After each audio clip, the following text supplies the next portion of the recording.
शुभोदय बच्चों, आज की कक्षा में आप सबका स्वागत है। बच्चों, आप सभी जानते हैं मेरा नाम लता के कड़कोड़ है और मैं सिरसी शैक्षणिक जिला मुनगोड तालुके महात्मा जी प्रौढ़शाला पाड़ा में हिंदी शिक्षिका के रूप में कार्य कर रही हूँ। तो बच्चों, आज हम 9वीं कक्षा में तृतीय भाषा हिंदी विषय के अंतर्गत 8वां पाठ भीम और राक्षस, इस पाठ के बारे में जानकारी प्राप्त कर लेंगे। इस पाठ के विवरण की ओर जाने से पहले हम इस पाठ का आशय क्या है ये जान लेंगे और उसके बाद में इस पाठ के लेखक श्री विष्णु प्रभाकर जी के बारे में संक्षिप्त परिचय प्राप्त कर लेंगे और उसके बाद इस एकांकी में आए हुए पात्रों का पात्र परिचय कर लेंगे और उसके बाद हम पाठ के विवरण की ओर जाएंगे। तो आइए बच्चों, अब हम देखते हैं इस पाठ का उद्देश्य क्या है।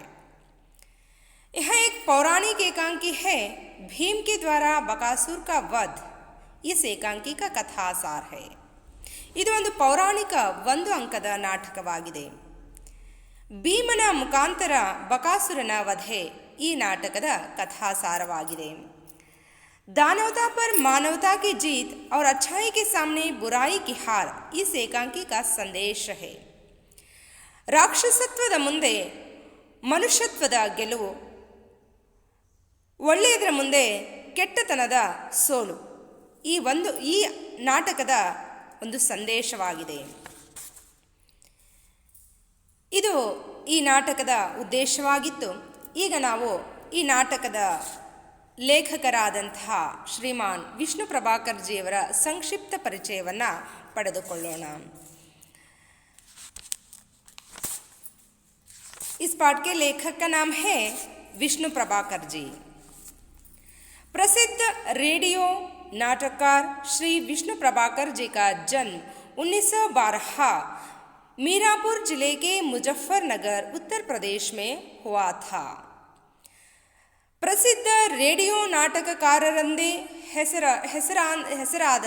ಪ್ರಸಿದ್ಧರಾದಂಥ ವಿಷ್ಣು ಪ್ರಭಾಕರ್ ಜಿಯವರ ಜನ್ಮ 1912ರಲ್ಲಿ ಉತ್ತರ ಪ್ರದೇಶದ ಮೀರಾಪುರ್ ಜಿಲ್ಲೆಯ ನಗರದಲ್ಲಿ ಆಯಿತು। आपके प्रसिद्ध एकांकी संग्रह है प्रकाश और परछाइयाँ, ऊंचा पर्वत, गहरा सागर, माँ का बेटा, इंसान और अन्य ಏಕಾಂಕಿ। ಅವರಿಂದ ರಚಿಸಲ್ಪಟ್ಟಂತಹ ಪ್ರಸಿದ್ಧ 1 ಅಂಕದ ನಾಟಕಗಳ ಸಂಗ್ರಹಗಳಾವೆಂದರೆ ಪ್ರಕಾಶ್ ಔರ್ ಪರ್ಛಾಯಿ, ಬೆಳಕು ಮತ್ತು ನೆರಳು, ಉಂಚಾ ಪರ್ವತ್, ಎತ್ತರವಾದ ಪರ್ವತ, ಗಹರಾ ಸಾಗರ್, ಆಳವಾದ ಸಾಗರ, ಮಾ ಕಾ ಬೇಟ, ತಾಯಿಯ ಮಗ, ಇನ್ಸಾನ್, ಮನುಷ್ಯ ಮತ್ತು ಇನ್ನು ಮುಂತಾದ ಕಥೆಗಳನ್ನು 1 ಅಂಕದ ನಾಟಕಗಳನ್ನು ರಚನೆ ಮಾಡಿದ್ದಾರೆ। ಅಶೋಕ್ ತಥಾ ಅನ್ಯ ಏಕಾಂಕಿ, ಮಾ ಬಾಪ್ ಆದಿ। ಅಷ್ಟಲ್ಲದೆ ಅಶೋಕ್ ಮತ್ತು ಮಾ ಬಾಪ್ ಅನ್ನೋ ಇನ್ನು ಮುಂತಾದ ಹೆಸರಾಂತ ಕಥಾ ಸಂಕಲನಗಳನ್ನು ಇವರು ರಚನೆ ಮಾಡಿದ್ದಾರೆ। 1 ಅಂಕದ ನಾಟಕಗಳು, ಕಥೆಗಳು, ಹೀಗೆ ಸಾಕಷ್ಟು ಉತ್ತಮವಾದಂಥ ರಚನೆಗಳನ್ನು ನೀಡಿದ್ದಾರೆ। सोवियत लैंड पुरस्कार से सम्मानित आपने 60 से अधिक पुस्तकों के एवं अनेक पत्र पत्रिकाओं के संपादन में भी योगदान किया है। ಅಷ್ಟಲ್ಲದೆ ಇವರು ಮಾಡಿರುವಂತಹ ಅಪಾರವಾದಂತಹ ಸಾಹಿತ್ಯ ಸೇವೆಯನ್ನು ಮೆಚ್ಚಿ ಇವರಿಗೆ ಸೋವಿಯತ್ ಲ್ಯಾಂಡ್ ಪ್ರಶಸ್ತಿಯನ್ನು ನೀಡಿ ಗೌರವಿಸಲಾಗಿದೆ। ಇವರು 60ಕ್ಕೂ ಹೆಚ್ಚು ಪುಸ್ತಕಗಳನ್ನು, ಅನೇಕ ಪತ್ರಿಕೆಗಳ ಸಂಪಾದಕರಾಗಿಯೂ ಸಹ ತಮ್ಮ ಅಮೂಲ್ಯವಾದಂಥ ಸೇವೆಯನ್ನು ಸಲ್ಲಿಸಿದ್ದಾರೆ। ಅವರ ಒಂದು ಆತ್ಮಕಥೆಯ ಹೆಸರು ಆವಾರ ಮಸೀಹ ಜೀವನಿ. ಉನ್ಕೆ ಜೀವನಿ ಕಾ ನಾಮ್ ಹೇ ಆವಾರ ಮಸೀಹ. ಅವರಿಂದ ರಚಿಸಲ್ಪಟ್ಟಿರುವಂತಹ ಆತ್ಮಕಥೆಯ ಹೆಸರು ಆವಾರ ಮಸೀಹ. ಅವರಿಂದ ರಚಿಸಲ್ಪಟ್ಟಂತಹ ಪ್ರಸಿದ್ಧ ಉಪನ್ಯಾಸಗಳ್ಯಾವು ಅಂದರೆ ಅರ್ಧನಾರೀಶ್ವರ್, ತಟ್ಕೆ ಬಂಧನ್, ನಿಶಿಕಾಂತ್, ಸ್ವಪ್ನಮಯಿ ವ ದಾದಾ ಕಿ ಕಚಹರಿ ಇವು ಅವರಿಂದ ರಚಿಸಲ್ಪಟ್ಟಿರುವಂತಹ ಶ್ರೇಷ್ಠ ಉಪನ್ಯಾಸಗಳಾಗಿದ್ದಾವೆ. ಕಹಾನಿ ಸಂಗ್ರಹ ಕಥಾ ಸಂಕಲನಗಳಾವುವೆಂದರೆ ಧರತಿ ಅಭಿ ಘೂಮ್ ರಹಿ ಹೇ, ಮೇರಿ ಪ್ರಿಯ ಕಹಾನಿಯಾ, ಸಂಘರ್ಷ ಕೆ ಬಾದ್, ಆದಿ ಔರ್ ಅಂತ್ ಇವೆಲ್ಲವೂ ಅವರಿಂದ ರಚಿಸಲ್ಪಟ್ಟಿರುವಂತಹ ಶ್ರೇಷ್ಠ ಕಥಾ ಸಂಕಲನಗಳಾಗಿವೆ.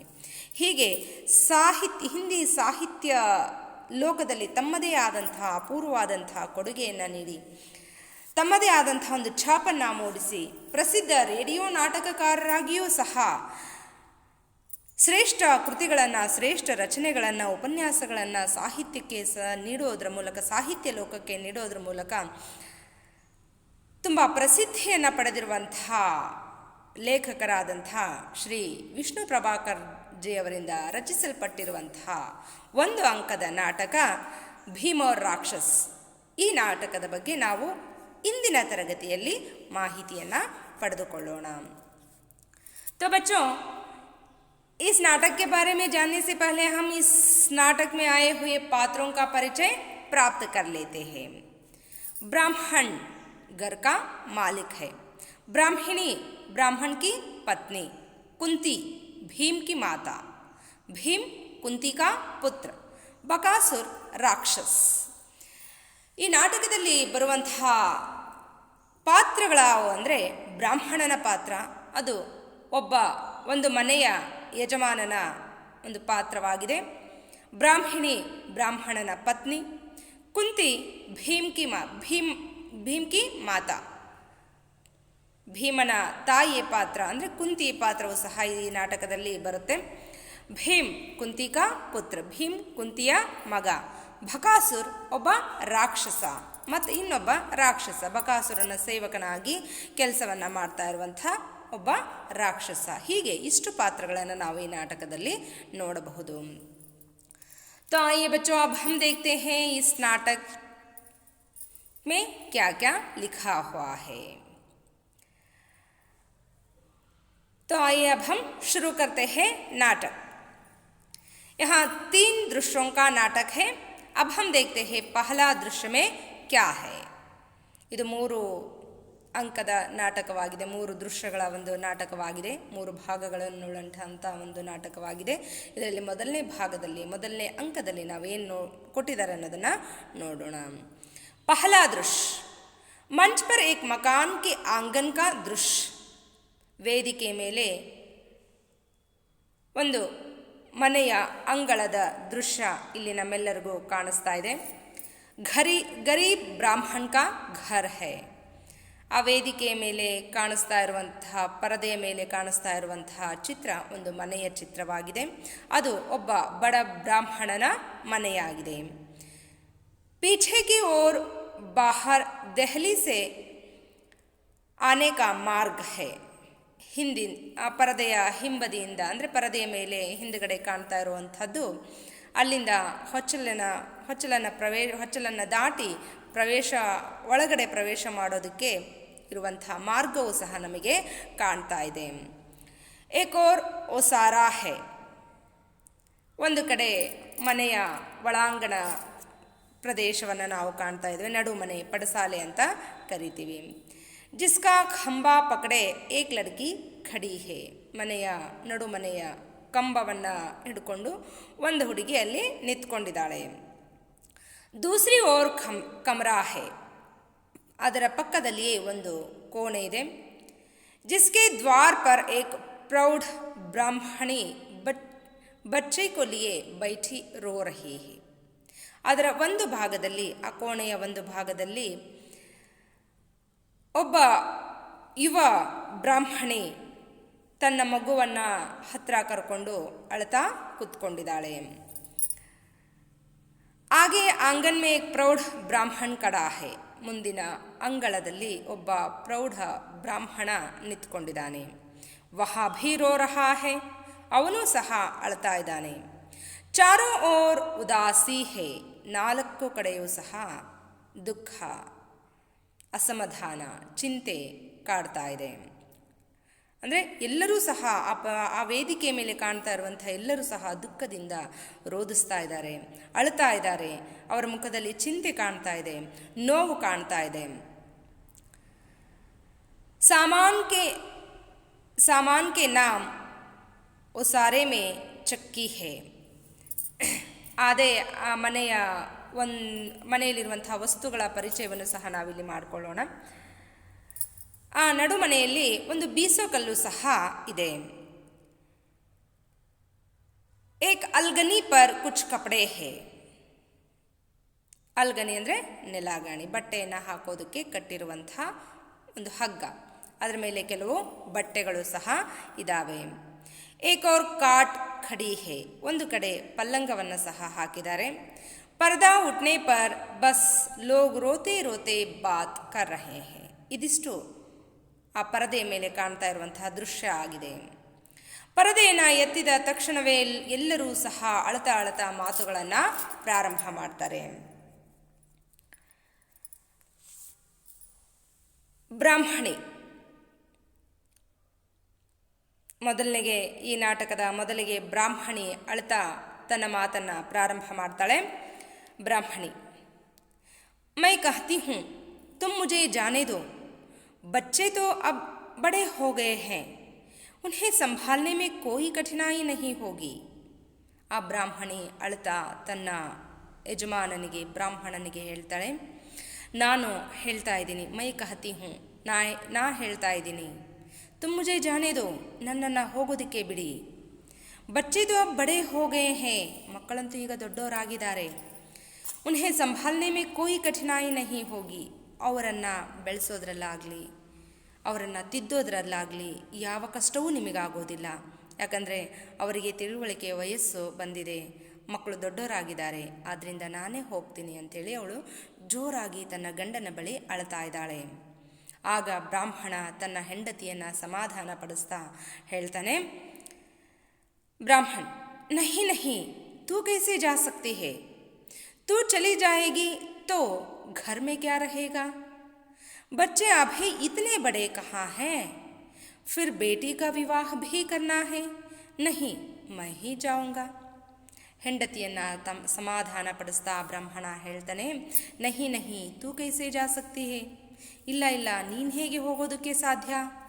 ತೂ ಚಲಿ ಜಾಯೇಗಿ ತೋ ಘರ್ ಮೇ ಕ್ಯಾ ರಹೇಗಾ, ನೀನು ಹೊರಟು ಹೋದೆ ಅಂದರೆ ಮನೆಯಲ್ಲಿ ಕಳೆನೇ ಇರೋದಿಲ್ಲ, ಎಲ್ಲರೂ ಇದ್ದರೂ ಸಹ ಮನೆ ಖಾಲಿಯಾಗಿರುತ್ತೆ. ಮನೆಯ ಲಕ್ಷ್ಮಿಯೇ ಹೋದರೆ ಮನೆಯಲ್ಲಿ ಎಲ್ಲರೂ ಇದ್ದರೂ ಸಹ ಯಾರೂ ಇಲ್ಲದೇ ಇರೋ ಹಾಗೆ ಭಾಸವಾಗುತ್ತೆ. ಬಚ್ಚೆ ಅಭಿ ಇತನೇ ಬಡೇ ಕಹಾ ಹೇ, ಮಕ್ಕಳು ದೊಡ್ಡವರಾಗಿದ್ದಾರೆ ಅಂತ ಹೇಳ್ತಿದೆಯಲ್ಲ, ಅವ್ರು ಇಷ್ಟೊಂದು ದೊಡ್ಡವರಾಗಿದ್ದಾರಾ? ಅವ್ರು ಅಷ್ಟೊಂದು ಎಲ್ಲಿ ದೊಡ್ಡವರಾಗಿದ್ದಾರೆ?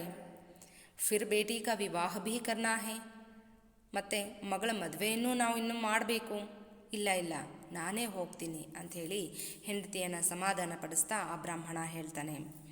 ಆಗ ದುಃಖದಿಂದ ಹೆಂಡತಿ ತನ್ನ ಗಂಡನಿಗೆ ಹೇಳ್ತಾಳೆ, ಬ್ರಾಹ್ಮಣಿ: ಅಜಿ ತುಮ್ ಕೈಸೆ ಜಾವೋಗೆ, ತುಮ್ ಚಲೇ ಗಯೇ ತೋ ಘರ್ ಕಾ ಸಹಾರಾ ಹಿ ಚಲಾ ಜಾಯೇಗಾ, ನಹಿ ಮೈ ಹಿ ಜಾऊंगी.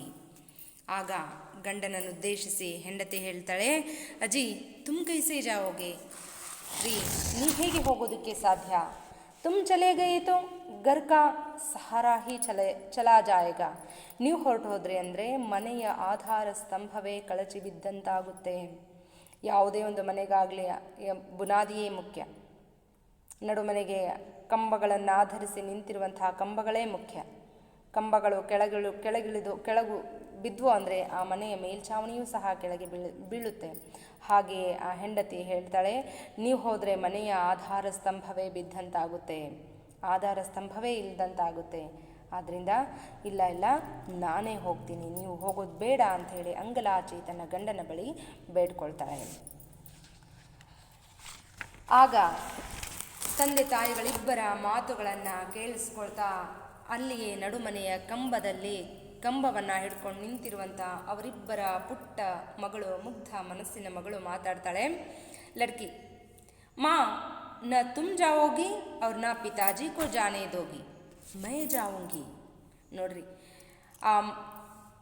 ಅಷ್ಟು ಚಿಕ್ಕ ವಯಸ್ಸಿನ ಮಗಳಿಗೆ ತಂದೆ ತಾಯಿ ಮೇಲೆ ಎಷ್ಟೊಂದು ಪ್ರೀತಿ, ನಂಬಿಕೆ, ವಿಶ್ವಾಸ ಇದೆ. ಅವರಿಬ್ಬರ ತಂದೆ ತಾಯಿಗಳ ಪ್ರಾಣವನ್ನು ಕಾಪಾಡಬೇಕು, ಇದು ನನಗೆ ಸಿಕ್ಕಿರುವಂಥ ಒಂದು ಪುಣ್ಯ, ಒಂದು ಒಳ್ಳೆಯ ಅವಕಾಶ ಅಂತ ಅವಳು ಅಂದ್ಕೊಂಡು, ಆ ರೀತಿಯಾಗಿ ಭಾವಿಸ್ಕೊಂಡು ತನ್ನ ತಂದೆ ತಾಯಿಗಳಿಬ್ಬರನ್ನ ಸಮಾಧಾನ ಪಡಿಸ್ತಾ ಹೇಳ್ತಾಳೆ, ಮಾ ನ ತುಮ್ ಜಾವೋಗಿ ನ ಪಿತಾಜಿ ಕೋ ಜಾನೆ ದೋಗಿ.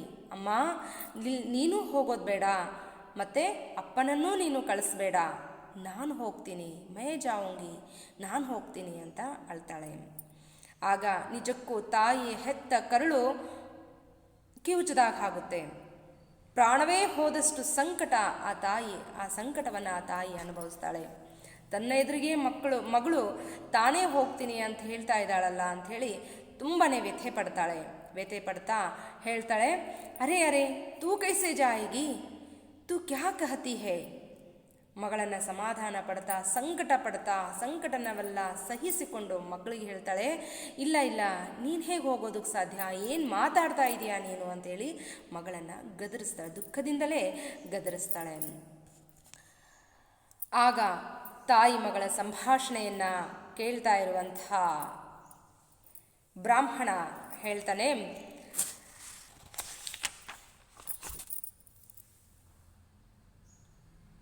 तू जाएगी बस यही सुनना तो बाकी रह गया था, हाय रೇ ದುನಿಯಾ ಕ್ಯಾ ಕಹೇಗಿ.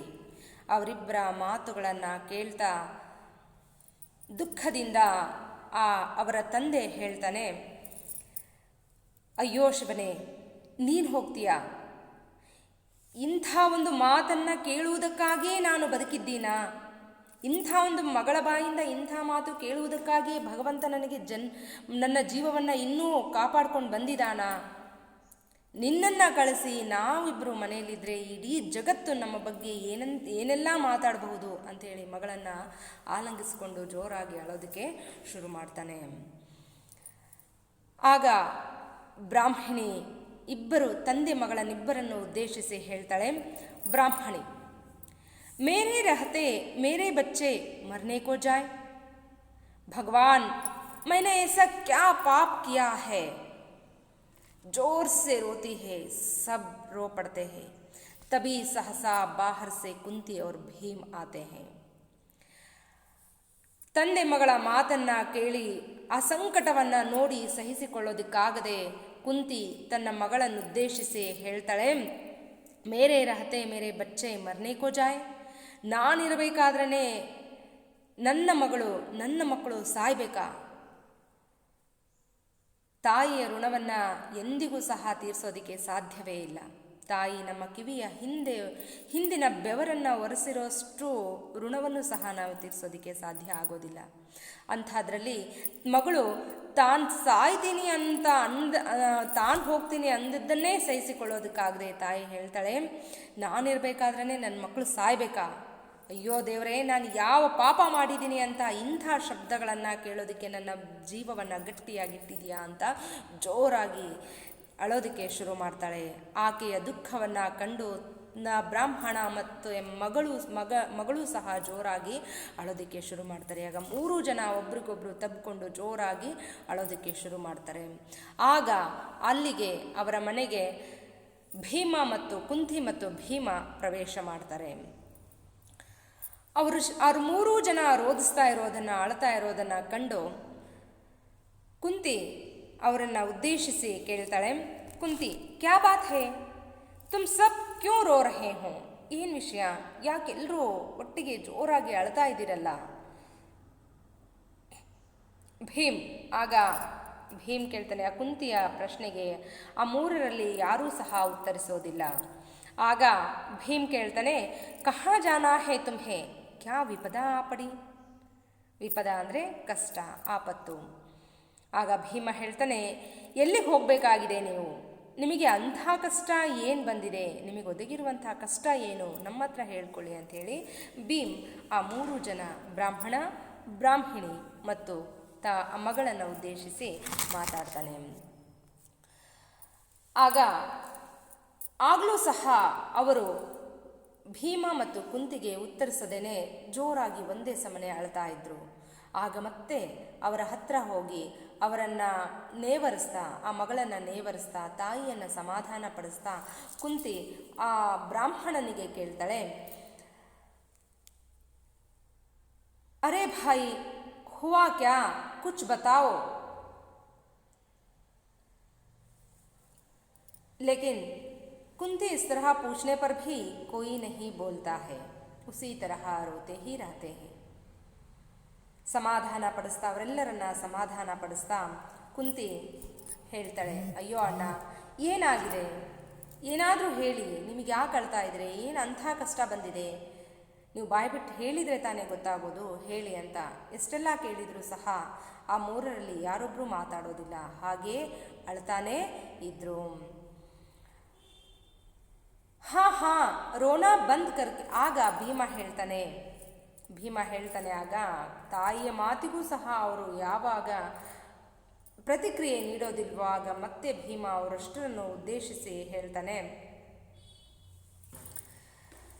ಭೀಮ್ हाँ रोना बंद करके बात बताओ, कुछ समझ में तो आए, बहुत देर से सुन रहा हूँ, रोए जा रहे हो. ಭೀಮ ಆತನಿಗೆ ಆತುರ ಬಹಳ. ಅವನು ತನ್ನ ತಾಯಿಗೂ ಪ್ರತಿಕ್ರಿಯೆ ನೀಡದೇ ಇದ್ದಾಗ ಸ್ವಲ್ಪ ಕೋಪದಿಂದ ಆ 3ರನ್ನು ಉದ್ದೇಶಿಸಿ ಹೇಳ್ತಾನೆ, ಹಾ ಅಳೋದನ್ನು ಸಾಕು ಮಾಡಿ, ರೋನಾ ಬಂದ್ ಕರ್ಕೆ ಬಾತ್ ಬತಾವೋ, ಅಳೋದನ್ನು ನಿಲ್ಲಿಸಿ, ಏನು ವಿಷಯ ಅನ್ನೋದನ್ನು ಹೇಳಿ, ಏನಾದರೂ ಸ್ವಲ್ಪ ನಮಗೂ ಒಂದು ಸ್ವಲ್ಪ ಅರ್ಥ ಆಗಲಿ. ಬಹುತ್ ದೇರ್ ಸೆ ಸುನ್ ರಹಾ ಹೂಂ, ರೋಯೇ ಜಾ ರಹೇ ಹೂಂ, ತುಂಬ ಹೊತ್ತಿನಿಂದ ನಾನು ಕೇಳ್ತಾ ಇದ್ದೀನಿ, ಅಳತಾನೆ ಹೋಗ್ತಾ ಇದ್ದೀರಾ. ಈ ರೀತಿಯಾಗಿ ಭೀಮ ಅವರನ್ನು ಸ್ವಲ್ಪ ಕೊಂಚ ಮಟ್ಟಿಗೆ ಗದರಿಸಿ ಕೇಳ್ತಾನೆ.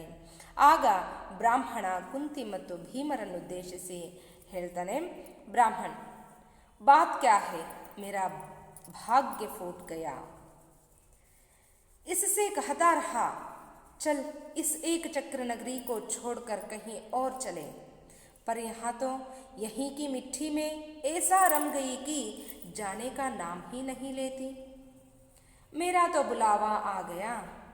ಬ್ರಾಹ್ಮಣ ಕುಂತಿಯನ್ನ ಮತ್ತು ಭೀಮನನ್ನ ಉದ್ದೇಶಿಸಿ ಹೇಳ್ತಾನೆ, ಬಾತ್ ಕ್ಯಾ ಹೈ, ಏನು ಅಂತ ಹೇಳಿ, ಮೇರಾ ಭಾಗ್ಯ ಫೂಟ್ ಗಯಾ ಹೈ, ನನ್ನ ಹಣೆ ಬರವೇ ಸರಿ ಇಲ್ಲ, ನಾನು ದೌರ್ಭಾಗ್ಯವಂತ. इससे कहता रहा चल इस एक चक्र नगरी को छोड़कर कहीं और चले, ನಾನು ಇವಳಿಗೆ ಹೇಳ್ತಾನೆ ಬಂದೆ ಮೊದಲಿಂದನೂ, ಈ ಏಕಚಕ್ರ ನಗರದಲ್ಲಿ ನಾವು ಇರೋದು ಬೇಡ, ಈ ಏಕಚಕ್ರ ನಗರವನ್ನು ಬಿಟ್ಟು ಬೇರೆಲ್ಲಾದರೂ ಹೋಗೋಣ. पर यहाँ तो यही की मिट्टी में ऐसा रम गई कि जाने का नाम ही नहीं ली. ಆದರೆ ಇವಳಂತೂ ಈ ಮಣ್ಣಿನಲ್ಲಿ ಇಲ್ಲೇ ಹುಟ್ಟಿ ಇಲ್ಲೇ ಸಾಯ್ತಾಳೇನೋ ಅನ್ನೋ ಹಾಗೆ ಬೆರೆತು ಹೋಗಿದ್ದಾಳೆ. ಇವಳು ಬರೋದಕ್ಕೆ ಮನಸ್ಸೇ ಮಾಡಲಿಲ್ಲ, ಒಪ್ಕೊಳ್ಳೇ ಇಲ್ಲ. ಅಬ್ ಹೋಗ್ತೇಗಿ, ಈಗ ಅನುಭವಿಸ್ತಾಳೆ, ಮೇರಾ ತೋ ಬುಲಾವಾ ಆಗಯ, ನನ್ನ ಕರೆಯಂತೂ ಬಂತು. ಬುಲಾವಾ ಅಂದರೆ ಕರೆ, ನನಗಂತೂ ಕರೆ ಬಂದಿದೆ, ನಾನು ಹೋಗ್ತೀನಿ. ಈಗ ಅವಳು ಅನುಭವಿಸ್ತಾಳೆ. ನಾನು ಆಗ ಕರೆದಾಗ ನನ್ನ ಜೊತೆಗೆ ಬೇರೆಯೊಂದು ನಗರಕ್ಕೆ ಬಂದಿದ್ದರೆ ಇಂಥ ದುಸ್ಥಿತಿ ನಮಗೆ ಬರ್ತಾ ಇರಲಿಲ್ಲ ಅಂಥೇಳಿ ಬ್ರಾಹ್ಮಣ ಮತ್ತೆ ಅಳೋದಕ್ಕೆ ಶುರು ಮಾಡ್ತಾನೆ. ಆಗ ಕುಂತಿ ಮತ್ತೆ ಬ್ರಾಹ್ಮಣನನ್ನು ಪ್ರಶ್ನೆ ಮಾಡ್ತಾಳೆ, ಕುಂತಿ ಕಹಾ ಸೆ ಬುಲಾವಾ ಆ ಗಯಾ, ಕುಚ್ ಬತಾओ ತೋ, तुम्हें क्या दुख है, हमें बताओ तो हम कुछ न कुछ जरूर करेंगे. ಕುಂತಿ ಬ್ರಾಹ್ಮಣನನ್ನು ಸಮಾಧಾನ ಪಡಿಸ್ತಾ ಹೇಳ್ತಾಳೆ, ಕಹಾ ಸೆ ಬುಲಾವಾ ಆ ಗಯಾ, ಎಲ್ಲಿಂದ ಕರೆ ಬಂದಿದೆ ನಿಮಗೆ, ಕುಚ್ ಬತಾओ ತೋ ತುಮ್ಹೆ ಕ್ಯಾ ದುಃಖ ಹೈ, ಏನು ನಿಮಗೆ ದುಃಖದ ವಿಷಯ ಏನು, ನೀವು ಅಳ್ತಾ ಇರೋದಕ್ಕೆ ಕಾರಣ ಏನು ಅನ್ನೋದನ್ನು ಹೇಳಿ ನಮಗೆ. ಹಮೇ ಬತಾओ ತೋ ಹಮ್ ಕುಚ್ ನ ಕುಚ್ ಜರೂರ್ ಕರೆಂಗೆ, ನಮಗೆ ಹೇಳಿದರೆ ನಾವು ಅವಶ್ಯಕವಾಗಿ ಏನಾದರೂ ನಿಮಗೆ ಒಂದಿಲ್ಲ ಒಂದು ಸಹಾಯವನ್ನು ಮಾಡೇ ಮಾಡ್ತೀವಿ. ಆಗ ಬ್ರಾಹ್ಮಣ ಕುಂತಿಯನ್ನು ಉದ್ದೇಶಿಸಿ ಹೇಳ್ತಾನೆ, ಬ್ರಾಹ್ಮಣ್, ಹಾಯ್ ಬಹನ್, कहूँ तो मेरा कलेजा और फटता है। तुम हमारे अतिथि हो, अतिथि को अपने दुख से दुखी नहीं करना चाहिए। ಆಗ ಬ್ರಾಹ್ಮಣ ಕುಂತಿಯನ್ನು ಉದ್ದೇಶಿಸಿ ಹೇಳ್ತಾನೆ, ಅಯ್ಯೋ ಸಹೋದರಿ, ಕಹೂँ तो मेरा कलेजा और फटता है. ವಿಷಯ ಏನು ಅಂತ ನಾನೀಗ ನಿಮ್ಮ ಮುಂದೆ ಪ್ರಸ್ತುತಪಡಿಸಿದರೆ, ವಿಷಯ ಏನು ಅಂತ ನನ್ನ ಬಾಯಿಂದನೇ ಹೇಳಿದರೆ ನನ್ನ ಹೃದಯ ಒಡೆದು ಹೋಗುತ್ತೆ ತಂಗಿ. ತುಮ್ ಹಮಾರೆ ಅತಿಥಿ ಹೋ, ನೀವು ನಮ್ಮ ಮನೆಯ ಅತಿಥಿಗಳು. ನಮ್ಮ ಭಾರತೀಯ ಸಂಸ್ಕೃತಿಯಲ್ಲಿ ಅತಿಥಿಗಳಿಗೆ ದೇವರ ಸ್ಥಾನವನ್ನು ನೀಡಲಾಗಿದೆ. ಅದಕ್ಕೆ ಅತಿಥಿ ದೇವೋಭವ ಅಂತ ಕರೀತಾರೆ.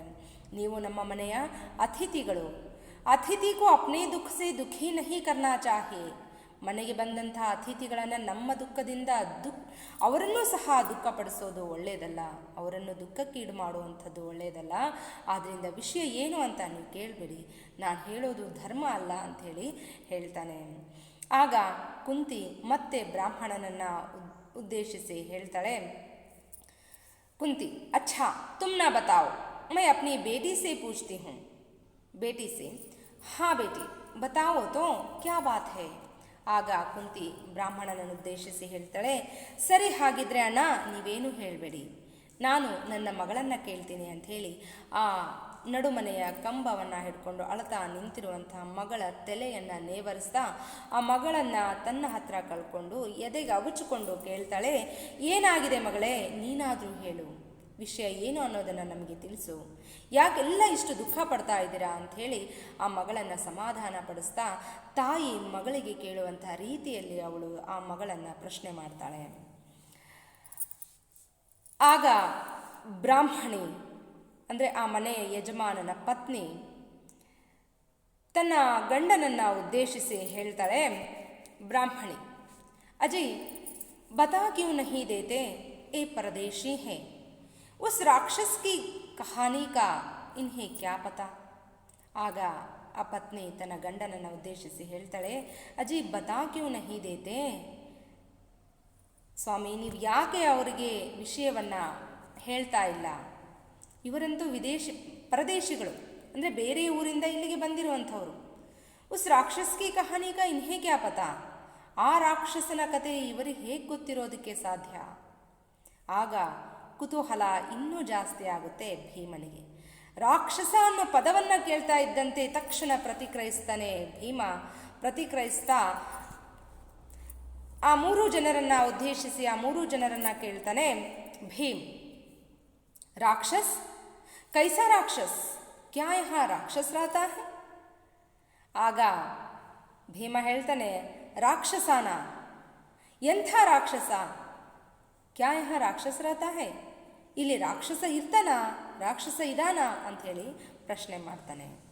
ಆಗ ಕುಂತಿ ಮತ್ತೆ ಬ್ರಾಹ್ಮಣನನ್ನು ಉದ್ದೇಶಿಸಿ ಕೇಳ್ತಾಳೆ, ಅರೆ ತೋ ಬತಾತೆ ಕ್ಯೂ ನಹಿ ಕೌನ್ ರಾಕ್ಷಸ ಹೈ ವಹಾ.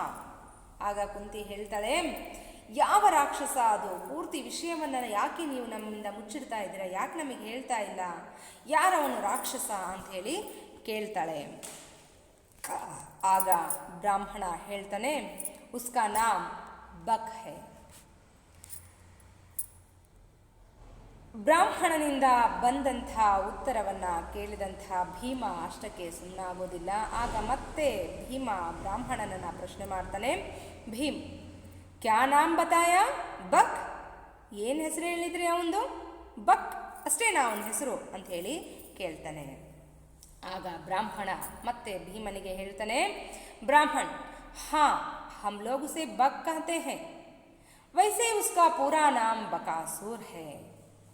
ಆಗ ಬ್ರಾಹ್ಮಣ ಹೇಳ್ತಾನೆ, ಹೌದು ನಾವೆಲ್ಲ ಜನರು ಅವನನ್ನು ಕರೆಯೋದು ಬಕ್ ಅಂತಾನೆ, ಆದರೆ ಅವನ ಪೂರ್ತಿಯಾದ ಹೆಸರು ಬಕಾಸುರ ಅಂಥೇಳಿ ಹೇಳ್ತಾನೆ.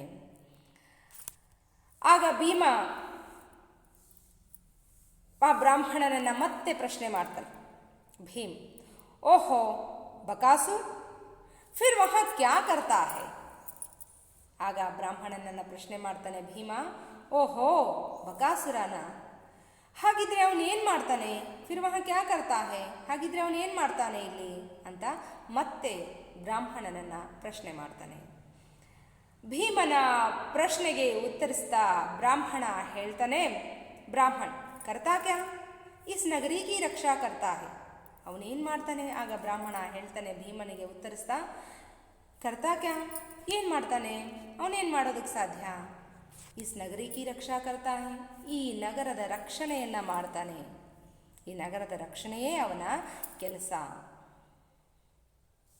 ಆಗ ಕುಂತಿ ಬ್ರಾಹ್ಮಣನನ್ನು ಉದ್ದೇಶಿಸಿ ಮತ್ತೆ ಮಾತಾಡ್ತಾಳೆ. ಕುಂತಿ, ರಾಕ್ಷಸ್ ರಕ್ಷಾ ಕರ್ತಾ ಹೇ,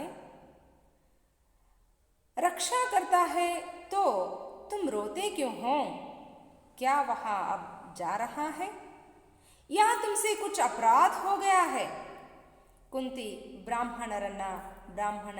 ಬ್ರಾಹ್ಮಣಿ ಮತ್ತು ಮಗಳನ್ನು ಉದ್ದೇಶಿಸಿ ಕೇಳ್ತಾಳೆ. ಆ ಬ್ರಾಹ್ಮಣ ಹೇಳ್ತಾನೆ, ರಾಕ್ಷಸ ಈ ನಗರದ ರಕ್ಷಣೆಯನ್ನು ಮಾಡ್ತಾನೆ ಅಂತ.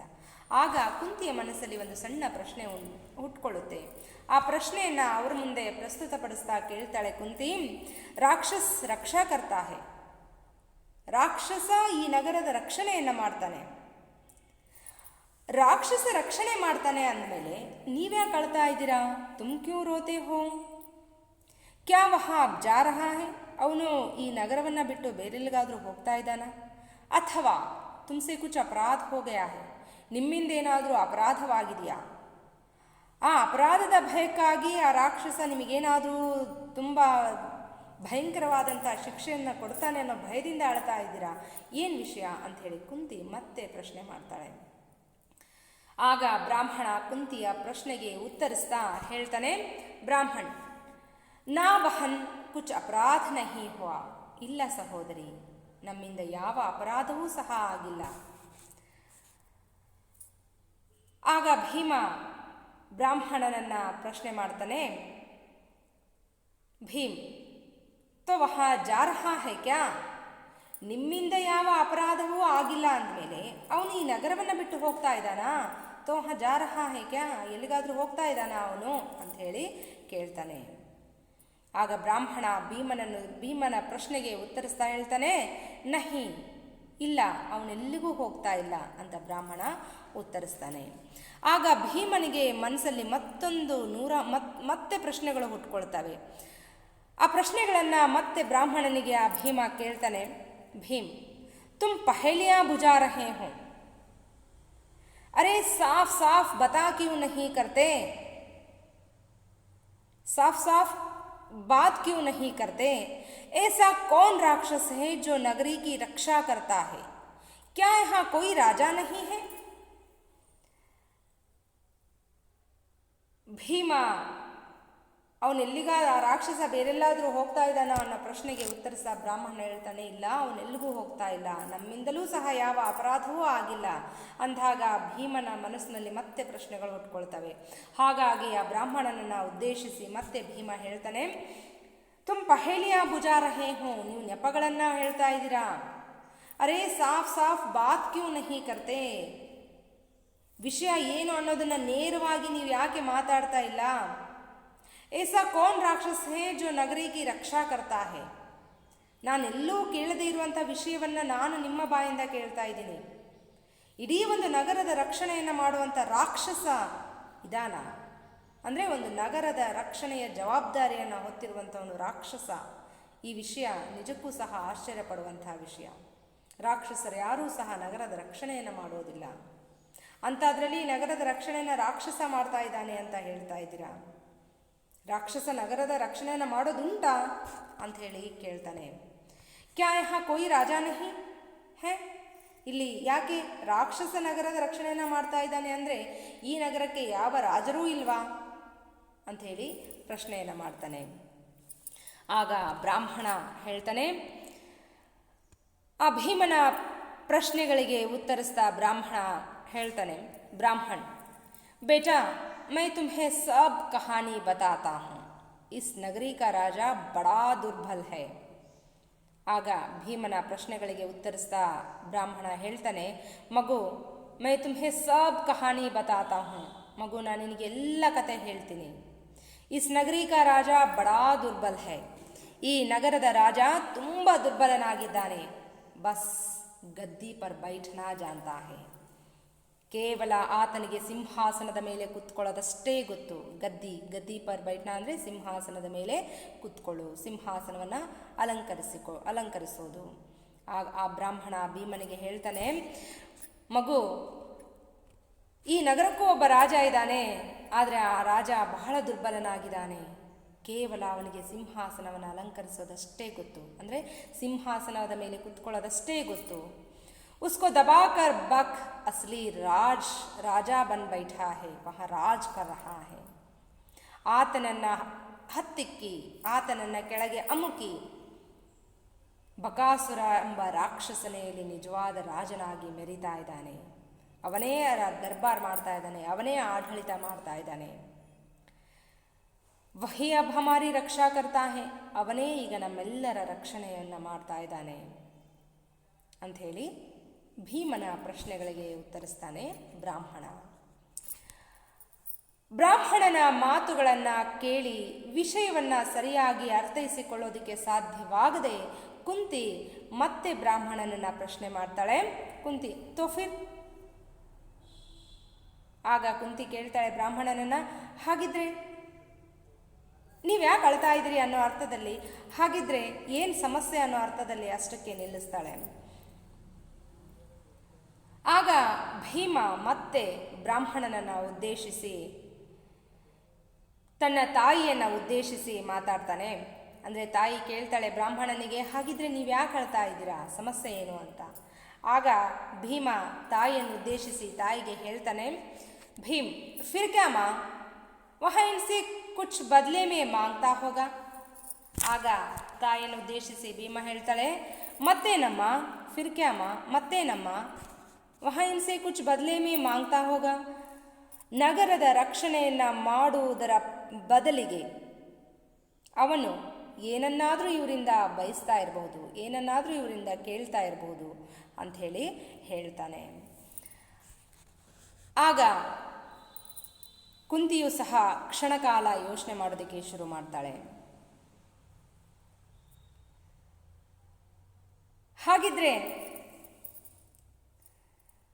ಭೀಮನ ಮನಸ್ಸಲ್ಲೂ ಸಹ ಒಂದು ಪ್ರಶ್ನೆ ಹುಟ್ಕೊಳ್ಳುತ್ತೆ. ಆ ರಾಕ್ಷಸ ಈ ನಗರದ ರಕ್ಷಣೆಯನ್ನು ಮಾಡೋ ಜವಾಬ್ದಾರಿಯನ್ನು ಹೊತ್ಕೊಂಡು ಎಲ್ಲರ ರಕ್ಷಣೆಯನ್ನು ಮಾಡೋದ್ರ ಬದಲಾಗಿ ಇವರೆಲ್ಲರಿಂದ, ಊರಿನ ಎಲ್ಲ ನಗರದ ಎಲ್ಲ ನಾಗರಿಕರಿಂದ ಏನು ಕೇಳ್ತಿರಬಹುದು ಅಂತ ಯೋಚನೆ ಮಾಡ್ತಾನೆ. ಇವರೆಲ್ಲರೂ ಇಷ್ಟು ರೋಧನೆ ಪಡ್ತಾ ಇದ್ದಾರೆ, ಇಷ್ಟು ಸಂಕಟ ಪಡ್ತಾ ಇದ್ದಾರೆ ಅಂದರೆ ಇವರೆಲ್ಲರ ದುಃಖಕ್ಕೆ ಕಾರಣವಾಗುವಂಥದ್ದನ್ನು ಏನು ಕೇಳ್ತಾ ಇರ್ಬೋದು ಇವನು ಅಂತ ತಾಯಿ ಮಗ ಇಬ್ಬರು ಒಬ್ಬರಿಗೊಬ್ಬರು ಮುಖವನ್ನು ನೋಡಿಕೊಂಡು ಯೋಚನೆ ಮಾಡೋದಕ್ಕೆ ಶುರು ಮಾಡ್ತಾರೆ. ಹೇಗಿತ್ತು ಮಕ್ಕಳೇ ಪಾಠ? ಚೆನ್ನಾಗಿತ್ತಲ್ವಾ? ಹಾಗಿದ್ರೆ ಮನೆಯಲ್ಲಿ ನೀವು ಮತ್ತೊಂದು ಬಾರಿ ಈ ಪಾಠವನ್ನು ಚೆನ್ನಾಗಿ ಓದೋದು ಒಂದು ಕಲೆ, ಚೆನ್ನಾಗಿ ಓದೋದನ್ನು ರೂಢಿ ಮಾಡ್ಕೊಳ್ಳಿ. ಆ ರಾಕ್ಷಸ ನಗರದ ರಕ್ಷಣೆಗಾಗಿ ಏನು ಕೇಳ್ತಾ ಇದ್ದಾನೆ, ಕ್ಯಾ ಮಾಂಗ್ ರಹಾ ಹೈ, उसके बारे में हम कल की कक्षा में जान लेंगे. तो बच्चों, हम कल की कक्षा में मिलेंगे. तब तक के लिए आप सभी को धन्यवाद.